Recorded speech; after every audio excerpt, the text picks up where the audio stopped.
আসসালামু আলাইকুম viewers, Microsoft ওয়ার্ডের পার্ট 3 ভিডিওতে আমি হোমের paragraph style find replace select সম্পর্কে আলোচনা করব। প্রথমেই প্যারাগ্রাফ অপশন, এখানে প্রথমেই বুলেটের কাজ।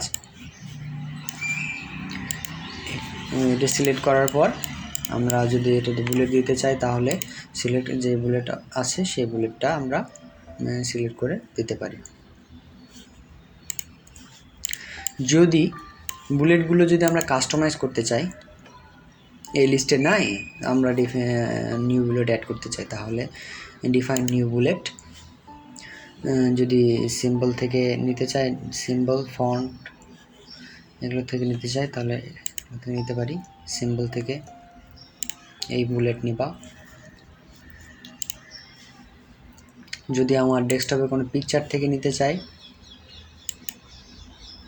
তাহলে পিকচার থেকে নিতে পারি, যেমন আমি ইউটিউবের লগো।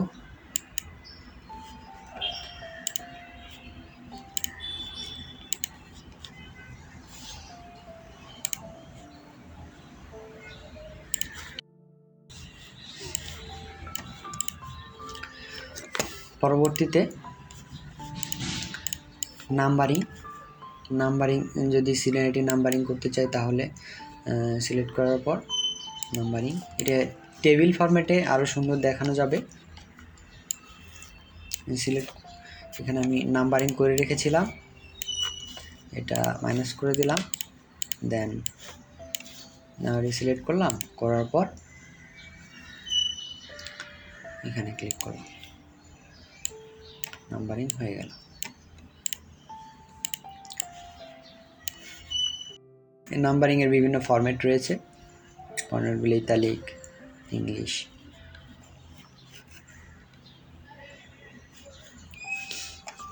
যদি আমি এই নাম্বার কোনো ডিফাইন ফরম্যাটে দিতে চাই তাহলে ডিফাইন ফরম্যাটে এখানে দেওয়া যাবে। এরপর নাম্বারিংয়ের আরেকটি অপশন আছে,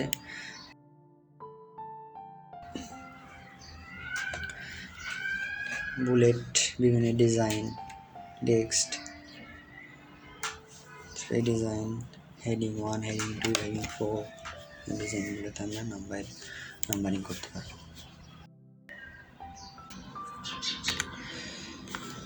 এরপর টেক্সটটি মুভ করতে হলে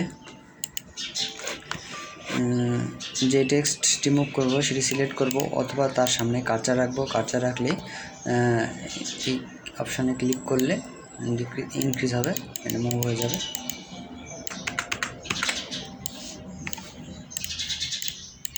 আলাদা হয়ে গেল, দেন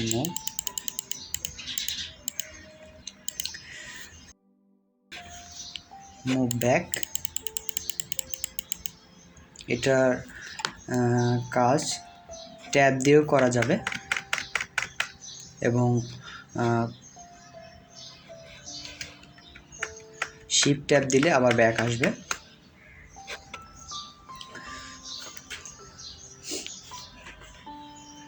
আরেকটি শর্টকাট কি,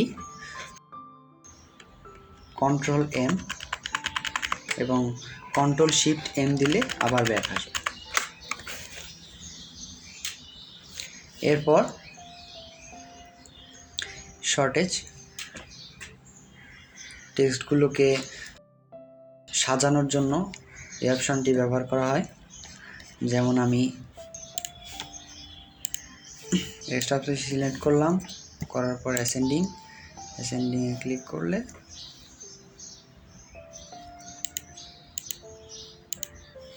কলাম 4 নাম্বার, দেন ওকে, অ্যাসেন্ডিং হয়ে গেল।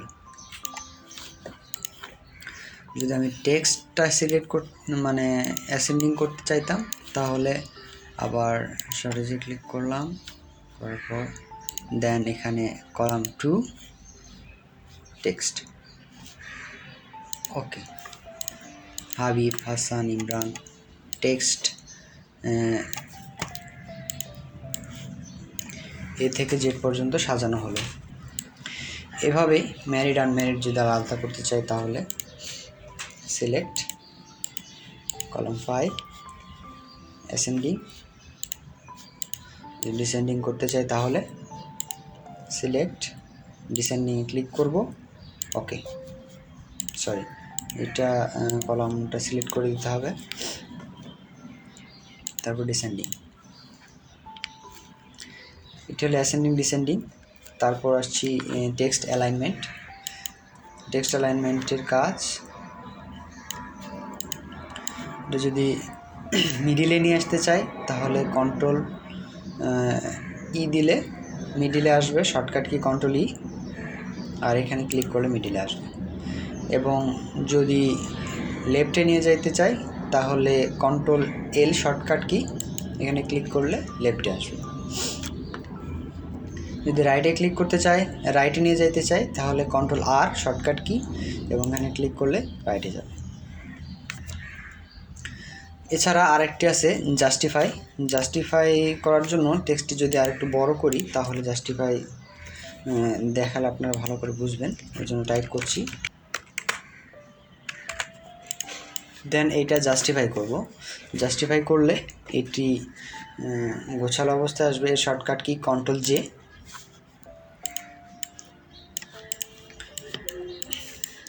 জাস্টিফাই যদি না করতে চাই তাহলে আবার জাস্টিফাই ক্লিক করব, আনটিক করে দেব, তাহলে জাস্টিফাইটা চলে যাবে। এরপরে স্পেসিফিং প্যারাগ্রাফ স্পেস, এটা মানে একটি লাইন থেকে আরেকটি লাইনের স্পেস। এর শর্টকাট কি কন্ট্রোল 2 দিলে 2 পয়েন্ট সিলেক্ট মানে স্পেস হবে, কন্ট্রোল 1 দিলে কোনো স্পেস থাকবে না, এভাবে স্পেস দেওয়া যায়। Before paragraph, remove paragraph, after paragraph, এগুলো স্পেসিফিক। যেমন আমি এখানে একটা প্যারাগ্রাফ নিয়েছি, নেওয়ার পর ইন্টার দিলাম, দেওয়ার পর আরেকটা প্যারাগ্রাফ। নেক্সট আমরা এটাই সেম, এখানে স্পেসিফিং অ্যাড স্পেস বিফোর প্যারাগ্রাফ এখানে, অথবা অ্যাড স্পেস আফটার প্যারাগ্রাফ।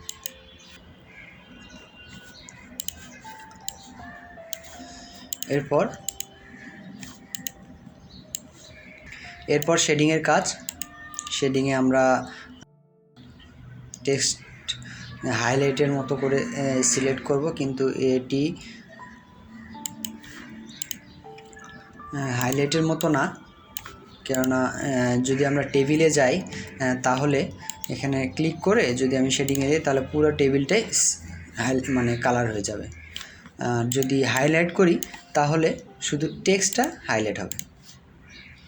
এটাই ডিফারেন্স শেডিং এবং হাইলাইটের মধ্যে। এইটুকু সিলেক্ট করলাম, করার পর হাইলাইটে ক্লিক করলাম, তাহলে শুধু টেক্সটগুলো হাইলাইট হলো। যদি এখানে সিলেক্ট করি, করার পর যদি শেডিংয়ে ক্লিক করি তাহলে পুরো টেবিলটাই হাইলাইট হয়ে গেল।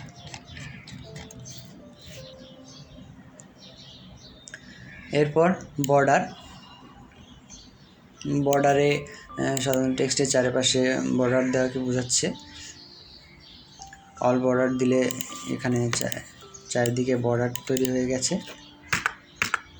তাহলে এইভাবে টেবিলের মতো বর্ডার হবে। আমরা যদি টেবিলে কোনো বর্ডার না দিতে চাই তাহলে সিলেক্ট করে নো বর্ডার দিয়ে দিলাম, তাহলে এখানে কোনো বর্ডার দেখাবে না। আবার অল বর্ডারে ক্লিক করলে উপরের বর্ডার আসবে। এরপর আরও অপশান আছে, যেমন শুধু লেফট সাইডে বর্ডার দিব, নো বর্ডার দিয়ে শুধু লেফট সাইডে বর্ডার রাখবো, তাহলে লেফট সাইডে বর্ডার দেখাবে। এরপর যদি আমি শুধু আউটসাইডে বর্ডার দেখাই, আউটসাইড বর্ডার দেখাবে, ইনসাইড বর্ডার দেখাইলে ইনসাইড বর্ডার দেখাবে। যদি ডায়াগোনাল শ্যাডো ডাউন বর্ডার দেখায়, তারপর আপ বর্ডার দেখায়, এভাবে দেখাবে। বর্ডার অপশানে আরও কিছু অপশান আছে যেগুলো, যেমন ড্র টেবিলের মাধ্যমে টেবিল ড্র করা যায়। যেমন আমি এখান থেকে এখানে সিলেক্ট করলাম, টেবিল ড্র হয়ে যাবে। এই কাজটি আমি বিস্তারিত আলোচনা করব যখন আমি টেবিলের কাজ করব। Next border and shading, border শেডিংয়ে আমরা নন দিলে দেন আমাদের এই বর্ডারগুলো চলে যাবে। এরপর আমি যদি চাই বর্ডার অ্যান্ড শেডিংয়ে আরও কিছু বক্স আকারে দিতে চাই, যদি শ্যাডো আকারে রাখতে চাই তাও হবে। এরপর উপরে যদি বর্ডার দিতে চাই, নিচে বর্ডার দিতে চাই, লেফট রাইট এগুলোতে বর্ডার রাখতে চাই, দেন শ্যাডো 3D, এরপর বক্স ডিলিট করার জন্য আমাদের বর্ডারে গিয়ে নন দিলাম। তারপর বর্ডার পেজ, যদি আমি পেজে বর্ডার দিতে চাই তাহলে মানে পুরো ডকুমেন্টে বর্ডার হবে বক্স হিসেবে। দেন এখানে বক্সে ক্লিক করলাম, বর্ডারে ক্লিক করলাম, দেন চারিদিকে এই ডিজাইন এবং বর্ডারের ওয়েটটা আমি 3 পয়েন্ট দিলাম। যদি আর্ট হিসেবে দিতে চাই অন্য তাহলে আর্ট হিসেবে দিতে পারবো এইভাবে। দেন ওকে দিলাম, আমার পুরো পেজটা বর্ডার হিসেবে দেখালো। এরপর এটা না দিয়ে যদি নন করে আবার যদি আমি লাইনে আসি, লাইনের সাইজ হিসেবে আমরা এভাবে দিতে পারবো।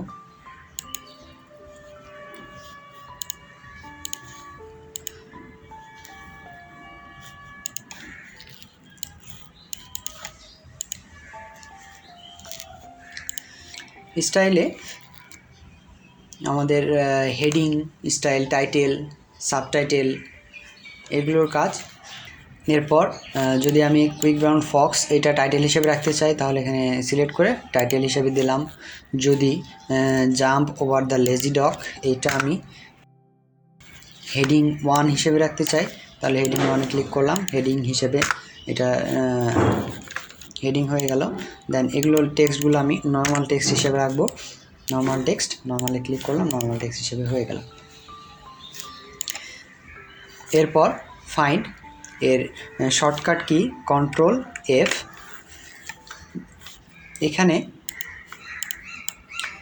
যদি আমি ফক্স কোথায় কোথায় ফক্স লেখা আছে সেই ফক্স লেখাগুলো আমি খুঁজবো, তাহলে এটা কপি করব, কপি করে Ctrl+F চাপবো, তাহলে এখানে ফক্স আসবে। যদি আমি এখানে টাইপ করি FOX তাও হবে। দেখেন আমার অনেক যতগুলো ফক্স লেখা ছিল সব ফক্স লেখাগুলো সিলেক্ট হয়ে গেছে। এরপর রিপ্লেস এর শর্টকাট কি Ctrl+H। যেমন এখানে ফক্স লেখা যেগুলো আছে সবগুলো আমি ডগ ক্যাট হিসেবে রিপ্লেস করতে চাচ্ছি। এর জন্য দেখেন এটা ফক্স লেখা আছে, এখানে আমি ক্যাট করে দেব, রিপ্লেস করলাম, ক্যাট হয়ে গেল। যদি আমি এই ফক্স আছে এটা ফক্সটা আমি রিপ্লেস করব না, দেন ফাইন্ড নেক্সটে গেলাম, তাহলে ওইটা আর রিপ্লেস হইল না। এটা রিপ্লেস করতে চাচ্ছি তাহলে রিপ্লেসে ক্লিক করব, সিলেক্ট যেটা হয়ে আছে এটা রিপ্লেস করব, তাহলে রিপ্লেস ক্যাট হয়ে গেল। ফক্স এটা যদি আমি এভাবে যদি আমি সব যদি রিপ্লেস করতে চাই রিপ্লেসে ক্লিক করলাম, দেখেন আমার 5টি ডকুমেন্ট রিপ্লেস হয়ে গেছে। এর পরবর্তীতে আমার 50 থেকে 60টা পেজ থাকে, যদি আমি এক ক্লিকের মাধ্যমে যদি আমি 30 নাম্বার পেজে যেতে চাই তাহলে গো টু, রিপ্লেসে ক্লিক করলাম, এই গো টু। এর শর্টকাট কি Ctrl+G-তে ক্লিক করলে নেক্সট পেজে চলে যেতে পারবো, অথবা সেকশন লাইন। আমি 2 নম্বর পেজে যেতে যাচ্ছি তাহলে 2 দিলাম, দিয়ে গো টু দিলাম, তাহলে 2 নম্বর পেজে চলে গেলাম। আমার এখানে 2টা পেজ আছে, এখানে যদি আমি দেখেন 16টা পেজ নিয়েছি, এখন আমি 15 নম্বর পেজে যাব, Ctrl+G, আমি 15 নম্বর অথবা 10 নম্বর পেজে ক্লিক করলাম, দেখেন আমি 10 নম্বর পেজে। এরপর সিলেক্টে আমরা যদি আমি সফট সিলেক্ট করতে চাই তাহলে সিলেক্ট অল, এখানে ক্লিক করব, তাহলে আমার যত টেক্সট আছে সব সিলেক্ট হয়ে যাবে, এর শর্টকাট কি Ctrl+A দিলে সব সিলেক্ট হয়ে যায়, এর শর্টকাট কি। এরপর সিলেক্ট অবজেক্ট, এখানে আমার তেমন কোনো অবজেক্ট নেই, আমি কয়েকটা অবজেক্ট নিচ্ছি, যেমন শেপগুলো নেই। ইনসার্টে গেলাম, গিয়ে আমি একটা শেপ এখানে ইনসার্ট থেকে একটি শেপ, তারপর ইনসার্ট থেকে শেপ। এখন শেপ এই সিলেক্ট অপশান দিয়ে আমি সিলেক্ট অবজেক্ট দিয়ে আমি শেপগুলো সিলেক্ট করব। কয়েকটি সিলেক্ট করার কয়েকটি ধাপ আছে, যেমন এইখানে আমি মাউসের রাইটে চেপে ধরে এইভাবে আমি সিলেক্ট করতেছি। সিলেক্ট করলে আমাদের সিলেক্ট হয়ে যাবে, অবজেক্ট সিলেক্ট হয়ে যাবে। সিলেক্ট অবজেক্ট দিয়ে।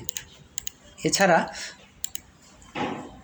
সিলেক্ট পেনে আমরা 4টি অপশান দেখছি, 4টি অপশান। আরও যদি আমি 10 থেকে 12টা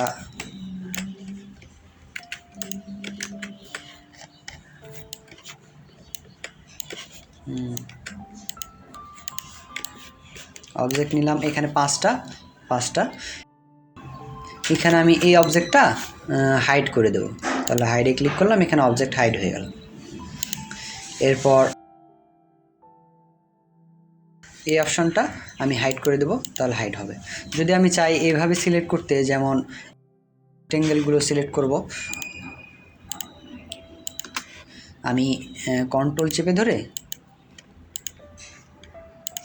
এভাবে আমি রেক্টেঙ্গেলগুলো সিলেক্ট করতে পারবো আলাদাভাবে।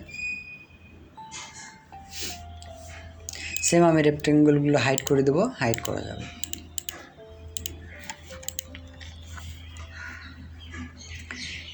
এ ছিল সিলেক্ট অপশানের কাজ। পরবর্তী ক্লাসে আমি ইনসার্ট মেনু সম্পর্কে আলোচনা করব। যদি ভিডিওটি ভালো লেগে থাকে, please subscribe my channel. Thank you.